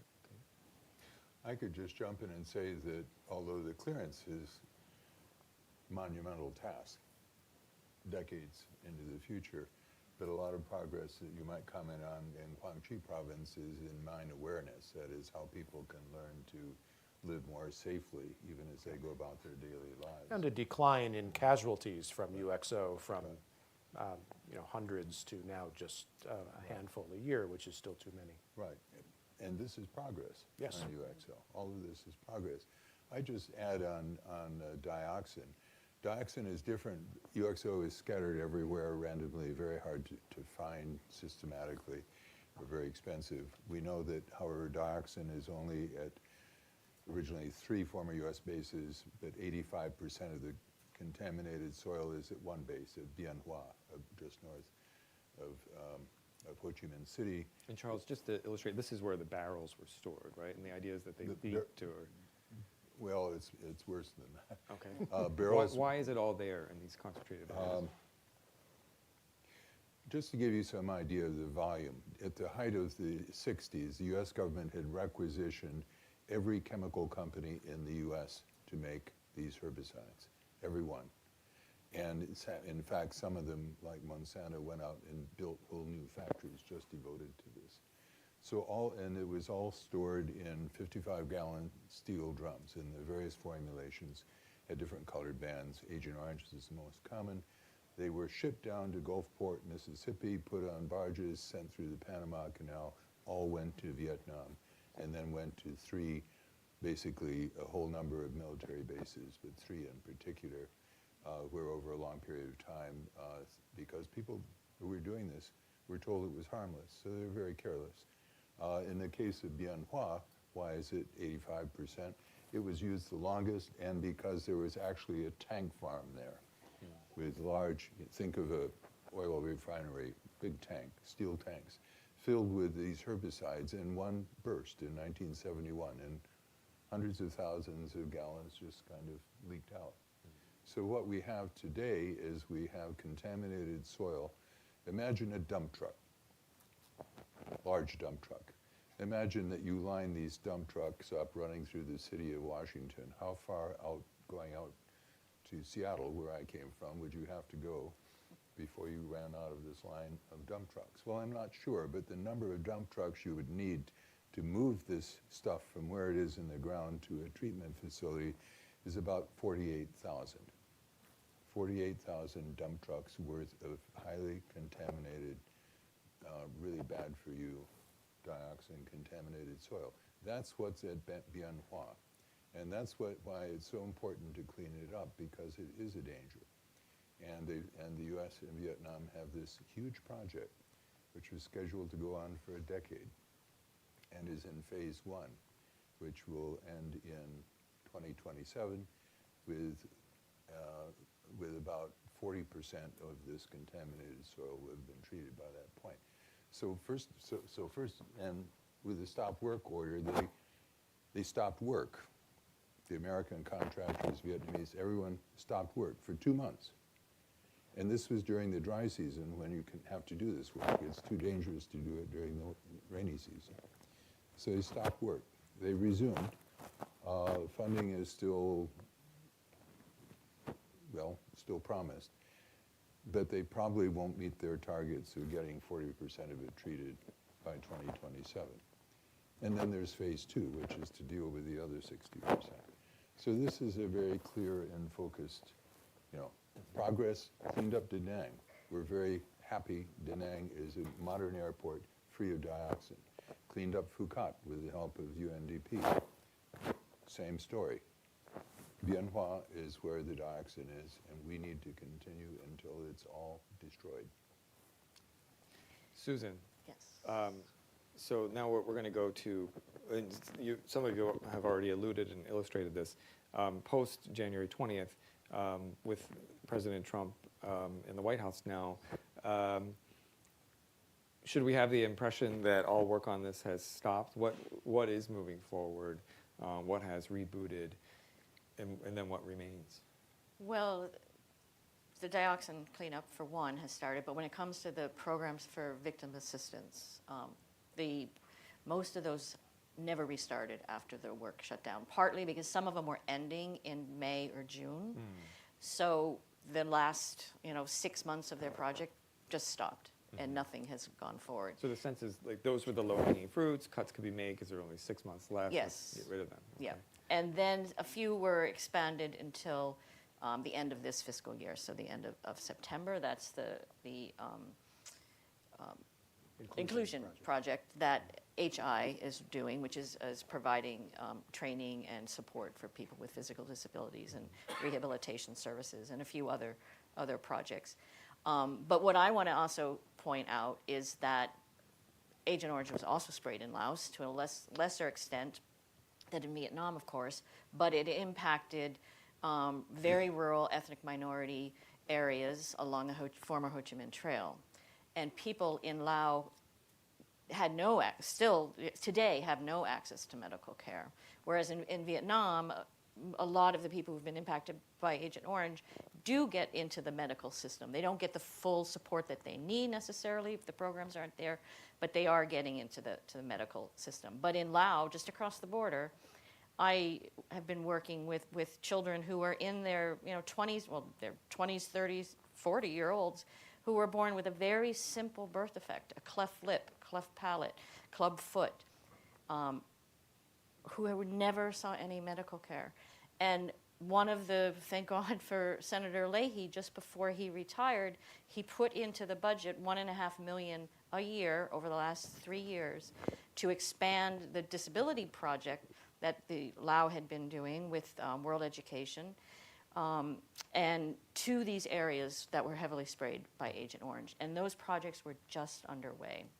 They had found staff, they had started training, they had identified people to work with. And when I was in Laos just last week, World Education, who had been in the country for over 30 years, shut its doors. Their program is ended.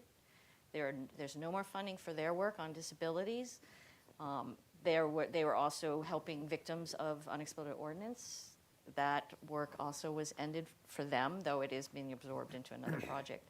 But Laos was devastated. I mean, though we're talking about Vietnam, Laos, which was also heavily impacted by the war, I'm really worried that those programs are not going to come back. So again, back to the first question, what remains?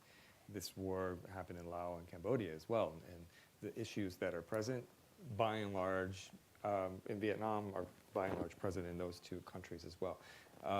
So much more remains to be done. I have more questions, but I think our audience has questions as well. So let's turn it over to our audience. We've got a gentleman here in the back. If you could identify yourself, let us know who you are, and then we'll take a second question from Liam as well. So we'll do 1 and 2 together. Let us know to whom you're asking the question. And we're almost ready. There you go. Yes, hello. My name is Prab. My question is to everybody. So I'm curious, were satellites ever on a thought to be used? Because, places where the bombings happened, it was claimed no civilians were there, but unfortunately they were. Now, satellites could have helped a lot in that situation because they were invented back in '58. I wasn't born then, but I'm curious, were they on the plan? Like, why didn't General Abrams take some kind of act by which they could have found that out? Because obviously Prince Nordam was far off from that area as well. I mean, yeah, just want to know about that. So just kind of reword, can remote sensing be used or has it been used in the War Legacies effort? Liam, over here. If you could put your hand up so we can get you the mic. Thank you. Thank you very much. I was wondering,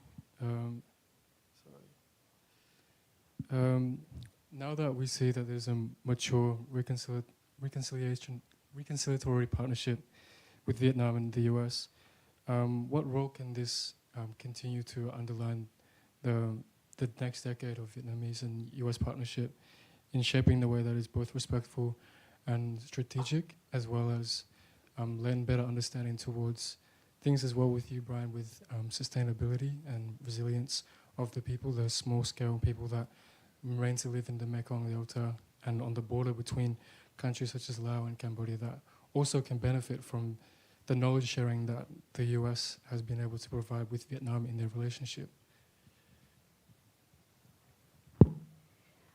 For the satellite question, oh yeah, they were using satellites and aerial photos. There was such a surveillance over all of these countries. 2, I tried to identify where the trail was, to try to identify where encampments were. they knew there were people there, for sure. There was no effort, I think, in my mind, to avoid them, especially if you look at the bombing along the Ho Chi Minh Trail region. Less populated, obviously, than parts of Vietnam, but I mean, they purposely targeted Hanoi for how long, right? So it was used to identify targets, the satellites, for sure. And if you go on the Stimson website, you can see the War Legacies data dashboard that we worked on together with the War Legacies Working Group that puts all of the U.S. bombing data together with Agent Orange spraying records, some of the mass graves, other data. And for sure, there's a role for technology in looking for missing remains, but it requires people with information first. Liam's question about Do strategy. you want to start on the second question? Or? Why don't you start on that? Okay. I mean, first of all, I agree with Charles's point that there are some parts of the War Legacies area that are government-sized and will require government-to-government cooperation, and especially military cooperation, since it's the U.S. military that brought Agent Orange and bombs and people to Vietnam. So that will continue to be part of the picture. But there also are many things that citizens in both countries can do. And so people-to-people relations have always been a leading part of U.S.-Vietnam trust building. And especially at a time like this, when some of the government-to-government programs are threatened, it's even more important, I think, that people stay involved, including young people who are, children and grandchildren who have grown up since the war and want to know more about it and want to build future relations between countries. So that's one reason we've supported youth dialogues and exchanges and working with universities in both countries. There's a lot more to do in that area. I just like to add to answering your question that in a kind of macabre way, Agent Orange is on every American's mind. How do I know this? Because about a decade ago, a national survey was done to find out what people thought about Agent Orange in America, Agent Orange in Vietnam. Virtually everyone who responded to the survey knew what it was, particularly when it was coupled with the word Vietnam. Fast forward to today, we've just seen the celebration of the 50th anniversary of the end of the war. Most of the press reporting in the US and internationally was about Agent Orange in Vietnam. What's the situation today, 50 years after the end of the war? Time Magazine, CNN, Washington Post, London Telegraph, Science, they all wrote articles and more. And the Associated Press wrote an article that was replicated across the country. People know what's going on. Across the board politically, this has always been a bipartisan issue. There is no reason to give up on that. That's our strong suit. This is about building relationships and continuing to build them, and Andrew's point about next generation is fundamental. Tal Griffiths mentioned the importance of from perspective and working from on both countries. And Aaron mentioned the importance of Vietnamese Americans more and more getting engaged with their country of ancestry. And I would underscore that point because when such a large block of people, the fifth most widely spoken language in America, Vietnamese, when they get behind something, they can make our political process bigger and better. And I think that, and I would finally say, is that in Vietnam, the Vietnamese have reconciliation work to do, having to do with the questions of the past and who was in what position and what families did what. And so there's more to be done, and it can be done effectively, whatever our government does, in human relations.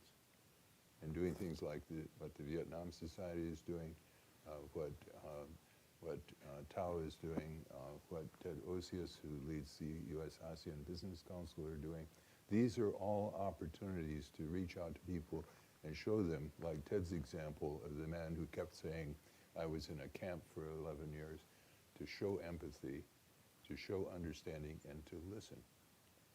And if we do this, we can surmount the present moment.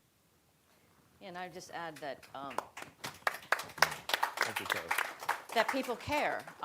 Americans care, and they, for instance, when I mentioned the veteran, the wife and this veteran, that program has been going on for 18 years now, and over $500 million has been contributed to us to provide support to people. Not 500 million, 500,000. Sorry, I wish it was 500 million.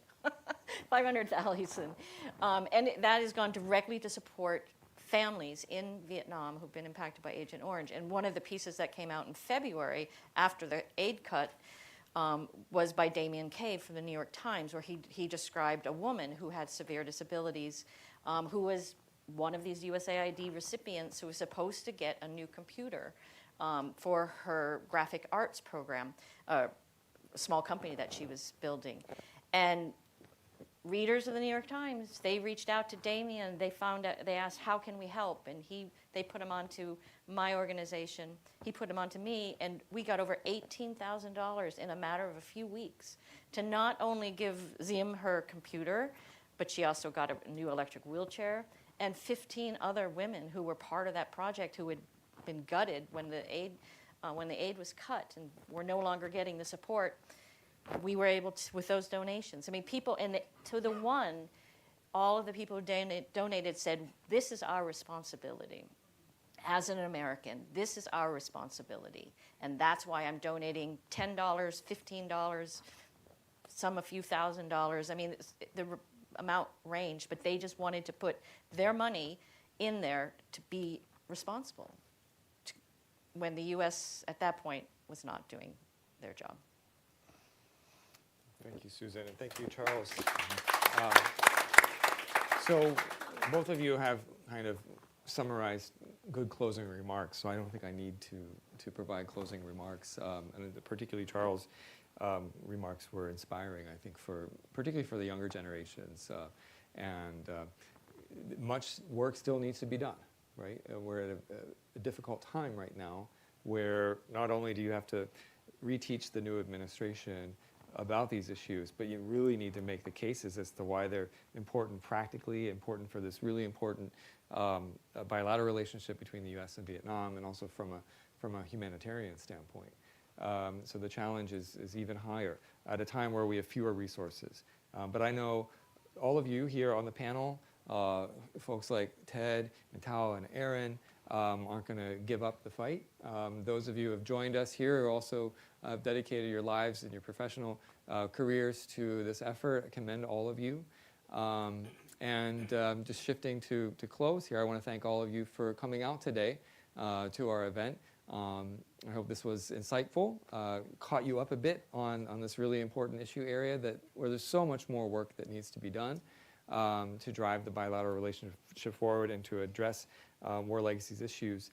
I want to thank, again, our panelists for coming, but also to give a big shout out to our comms team and our admin team for pulling this together, and helpers and supporters. So thank you all so much. Thank you, teams and panelists. And we're going to shift to a time where we can spend some time together over food and drink. We've got a reception set up outside. Feel free to stick around and enjoy yourselves. So thanks again for coming. Thank you, everyone. Thanks. That was awesome. Right.